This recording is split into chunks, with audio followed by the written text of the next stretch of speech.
my God! Ayan, pag-akit ko, ito na yung nakita ko, tumambak yung aking candy cactus. Pusa ang may kakagawa niyan. Ano pa naman ito? Dito siya sa may banda dito lumaki. Ayan o, may mga ugat-ugat na siya. Ayan, kawawa naman nalaglag siya. Ayan, pupulutin ko na lang siya at ibabalik sa kanya. Ano pa? Ayan, ang cute-cute niya, no? Dito lang talaga yan umano, lumaki-laki. Doon sa dati pinaglalagyan niya, ano yan, ang liliit. Ito yung una namin nabili na candy nila si Swain. Si Swain ang unang bumili doon sa, nakalimutan ko na kung sinong seller yun eh. Yan yung sabay-sabay ka. Una si Swain, tapos sumunod ako, tapos sumunod si, ayun, tapos si Ate Jo. Ayan. Sa akin, isang ano lang siya, isang kawa. Ay, kawa ba tawag doon? Basta isang 20 pieces yung, niya, yung kanyang laman. Nakalagay siya sa parang palayo. Ganon. Ayan. Ayan, may maliliit pa din. Pero, siya, malaki pinagbago niya talaga dito sa pwesto na to. Kaso ito nga, inabot ng lintek ng pusa. Ayan, nilaglag niya. Naisip ko na to noong isang araw. Sabi ko, alisin ko, baka may nakita kasi akong pusa. Baka maanuhin niya, madaanan niya. Ayun, di nga ako nagkamali. Pero buti naman, wala namang napisa. Ano lang sila, talagang nalaglag lang sa lupa, at atin na lang aayusin uli para maging maganda. Ang ganda pa naman nila ngayon. Tagal na nito. 2023 pa to, ngayon lang to naging ganito. Kaganda. Yung kay, Harry Potter, yung bigay ni si Daisy, yun talaga, na siya, kumbaga magulang na. Ito talaga kasi kumbaga bugot pa nung nabili namin. Kaya hindi pa kaganda. Yung iba nga nito namatay sa 20 pieces siguro mga ilan din yung namatay sa kanya. Ayan, tapos ito pang ating, cactus na wala. Akala ko hinain ng daga. Kasi wala siyang tinik itong cactus na to. Alam ni Ate Jo yung ID nito, hindi nakalimutan ko anong ID. Nalaglag lang din pala ng puso. Ayan. Ayan na. Gusto din niya ni Ate Jo kasi wala na rin ako makita niya kay Pacey. Saka, ayun nga, hindi tayo nagmamain-main niya yun. Hinto-hinto tayo sa pagmamain. Ayan, ibabrush-brush ko na lang tong itong ating candy cactus na. Kay bunso ko nakita yung pagbabrush-brush ng mga candy cactus ni. Ang cute pa, pero ang sarap naman niyang i-brush-brush. Ayan ang lalaki na nila. Talaga nagulat din ako dahil siguro dito ko rin ibabalik to sa pwesto na to kasi dito sila lumaki, dito sila naging matatag. Nagkaroon sila ng mga ugat. Bale, ilalagay ko na lang siguro dyan yung isang cactus naman nabigay sa akin ng ating kaibigan. Lumaki na siya kaya po pwedeng iharang sa pusa. Kasi pag dumaan siya doon, masasaktan siya dahil doon sa tinik. Yun na lang siguro ang the best na pwede kong magawa para hindi na ulit bumalik yung pusa.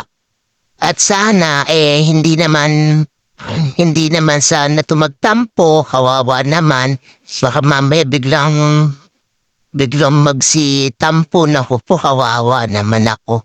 Ang tagal na nito, ngayon parang lumalaki Ang gaganda na sa ugat nila.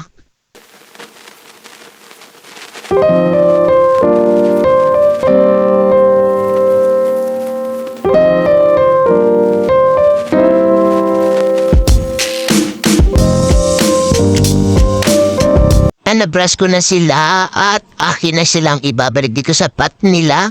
Dito rin to nakalagay dati. Tingnan mo naman, may ugat na sila. Nung nilagay ko talaga dito natakot ako talaga matetegi na sila.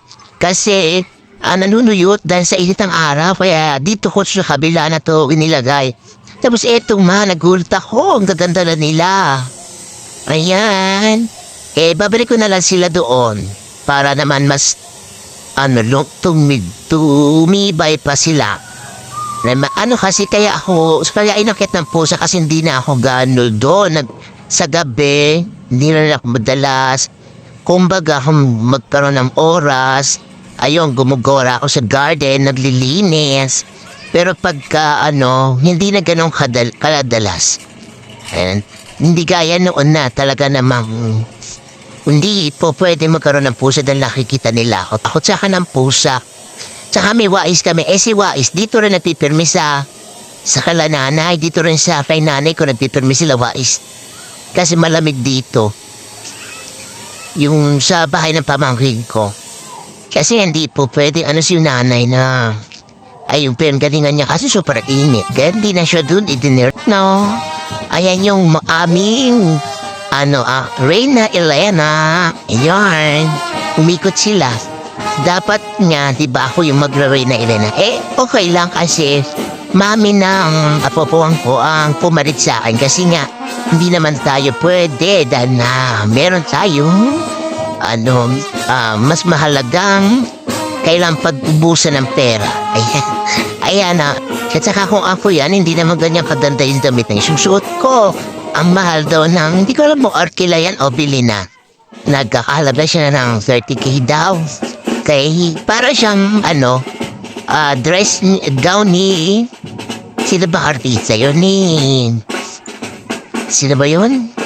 Siya yun. Si Budol yun. At eto naman ang ating Everrich. Ayan, nagbubulaklak na siya. Bigayan ng sisweng. Ayan, magkakaroon na siya ng Ito rin naman, dito lang din naman ito nagkaroon ng, naging maganda rin ang ang itsura niya. Nung dati, hindi yan ganyan. Ayan, ito yung sinasabi ko. Dito ko siya ilalagay, di ba, ang laki niya. Pero ang liit ng pinagtabnan ko niyan. Pero ito, kagandahan itong cactus na ito. Pati hindi mo kinat, ang dami niya mga, branches ba tawag? At dito ko nilagay yung ating, nakalimutan ko yan. Ayan ang ating mamelo, diyan ko nilagay. Kasi nga, doon naman sa dati nilang pinaglagyan, ewan ko ba, meron talagang dapat na gusto nilang pinaglalagyan nila. Ayan yung pinpapatungan nila, papalitan natin yan, ayusin natin yan. Nak! Orky!